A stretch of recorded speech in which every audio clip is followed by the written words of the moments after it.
بماندن لە سێدارە نایدەین ئەو 100,000. ئەمە دروشمی بەشێک لە خوێندکارانی بەشە ناوخۆیەکانی زانکۆی سلێمانی بوو کە وەک دەربڕینی ناڕەزایەتی لە بەرامبەر وەرگرتنی بڕی 100,000 دینار دەیانوتەوە.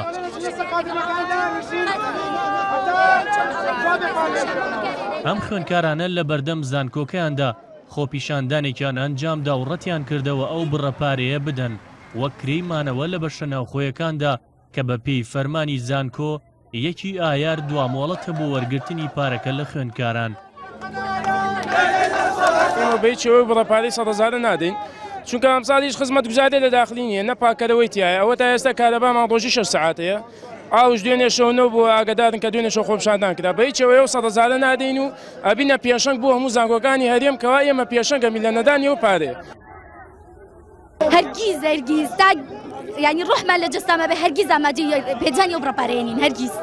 بۆ ئەم ساڵ وەزارەتی خوێندنی باڵا بڕیاریدا بڕی 100,000 دینار لە خوێندکارانی بەشە ناوخۆیەکان وەربگرێت لە بەرامبەر مانەوەیان لە بەشە ناوخۆیەکاندا ئەوەش لە کاتێکدایە ساڵانی پێشوو حکوومەت دەرماڵەی دەدا بە خوێندکاران بەڵام 2 ساڵا و دەرماڵەیە دابەش نەکراوە.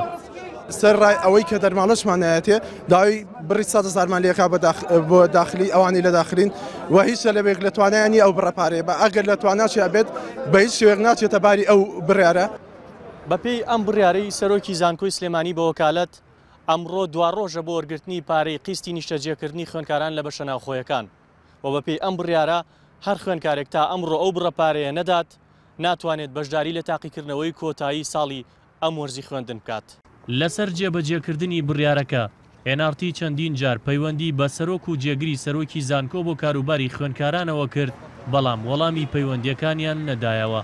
باج و زەریبە لە خەڵک زیای کردووە ئەمانە تا ئێستا دەرماڵیان وەرنەگرتووە کە سوکاری ئەمە پارەی موچەی خۆی وەرنەگرتووە بۆیە ئەمە بە هەموو جۆرە ڕەتەکەینەوە و ئەمە سیاسەتی برسیکردنە. جگە لە خوێندکارانی زانکۆی سلێمانی تا ئێستا خوێندکارانی بەشە ناوخۆیەکانی زانکۆکانی هەڵەبجە و گەرمیان و ڕاپەڕین و چەرم و ئەو بڕەپارەیان نەداوە بەڵام زانکۆکانی دیکە پارەکەیان لێوەرگیراوە. 15 زانکۆی حکومی لە هەرێمی کوردستان هەن کە نزیکەی 40,000 خوێندکاری بەشە ناوخۆیەکانیان هەیە. ئەگەر هەر خوێندکارێک 100,000 دیناری لێوەربگیرێت کۆی گشتی پارەکە دەکاتە 4 ملیار دینار. ئاود مەحمودیان ئارتی سلێمانی.